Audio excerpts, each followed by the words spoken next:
Sekolah Madrasah Sanawiyah Swasta MTSS Harapan Bangsa Melabu memberikan bantuan berupa paket sembako kepada para siswa yang membutuhkan.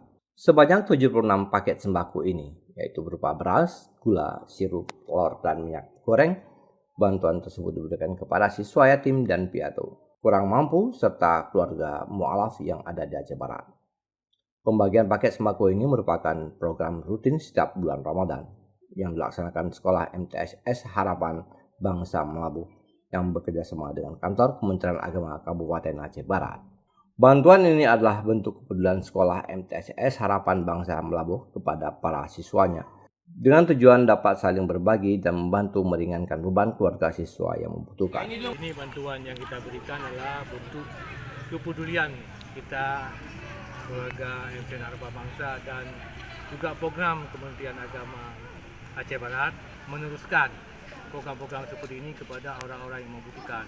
Kami adalah saling berbagi untuk mereka yang membutuhkan. Dengan bantuan ini bisa memberi keringanan bagi mereka dan keluarganya. Yang menerima di sini alhamdulillah ada terdiri dari siswa yatim piatu dan siswa kurang mampu dan beserta dengan beberapa orang perwakilan dari mualaf yang ada di Aceh Barat. Dari Aceh Barat, Oren Saputra melaporkan untuk Puja TV Aceh.